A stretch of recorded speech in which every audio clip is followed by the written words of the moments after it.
ఇప్పుడు నేను banana bread చేస్తున్నాను. దాని రెసిపీ చూపిస్తాను చూడండి.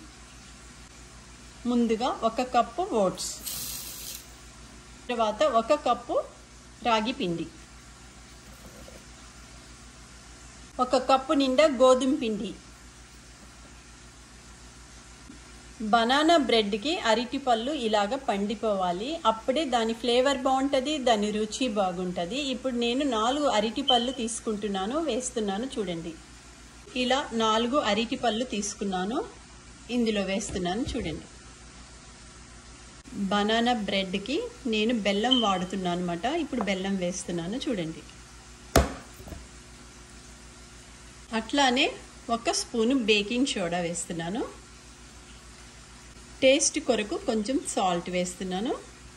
బనానా బ్రెడ్లో 1 స్పూను సినమిన్ పౌడర్ వేస్తున్నాను, దాల్చిన చెక్క పౌడర్. ఇప్పుడు ఈ బనానా బ్రెడ్లో నేను 1 బటర్ వేస్తున్నాను.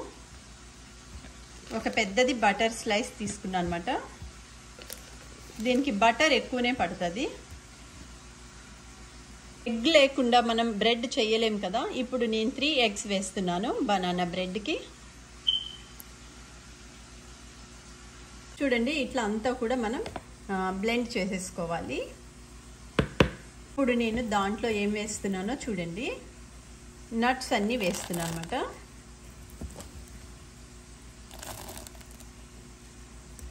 వేసాక ఒక్కసారి అంతా ఇలా కలుపుకోవాలి.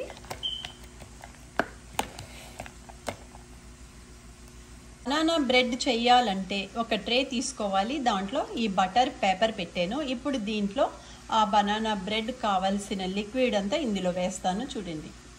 బటర్ పేపర్ మీద కొంచెం నెయ్యి అప్లై చేస్తున్నాను. అది బటర్ పేపరే కానీ కొంచెం ఇది కూడా వేస్తే టేస్టీగా ఉంటుంది. నెయ్యి అంతా ఇట్లా అప్లై చేశాను. ఇప్పుడు ఈ ట్రేలో నేను బనానా బ్రెడ్ కావాల్సింది వేస్తున్నాను.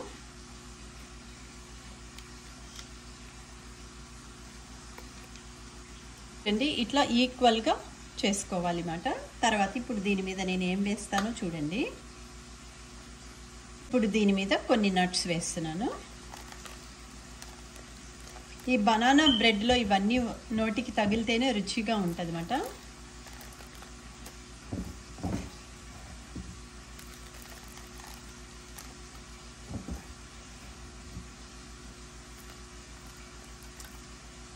ఇప్పుడు బనానా కేక్ రెసిపీ అంతా కూడా ట్రేలో పెట్టేసాను. ఇది 350 డిగ్రీస్ మాత్రం అవెన్లో పెట్టాలి. తర్వాత మీకు ఆ కేక్ తీసి చూపిస్తాను ఎలా అయ్యిందో చూడండి. ఇప్పుడు నేను అవెన్లో పెడుతున్నాను. చూడండి, ఇప్పుడు 359 375 డిగ్రీస్ పెడితే చాలు అన్నమాట. ఇందాక నేను పెట్టినప్పుడు 100 చూపించింది కదా, ఇప్పుడు ఇంక్లూడ్ అయ్యింది చూడండి అవెన్.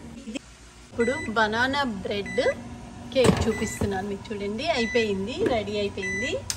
ఇప్పుడు నేను 1 స్టిక్ తీసుకొని చెక్ చేస్తున్నాను. సో దీనికి ఏమీ లిక్విడ్ అంటలేదు. Banana bread ready. Banana cake ready అయిపోయింది. ఇప్పుడు నేను ఇది ఫ్లిప్ చేసి ముక్కలు కట్ చేసాక మళ్ళీ మీకు చూపిస్తాను చూడండి.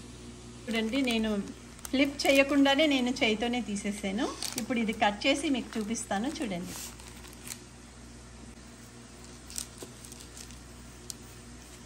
చూడండి ఎంత ఫ్లఫీగా వచ్చిందో.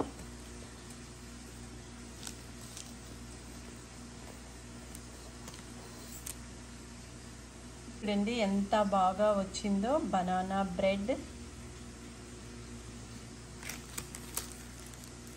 వేడివేడిగా బనానా బ్రెడ్ రెడీ అయిపోయింది. ఇది కొంచెం చల్లగా అయ్యాక తింటే చాలా టేస్టీగా ఉంటుంది. బనానా బ్రెడ్ కాలుతుంది.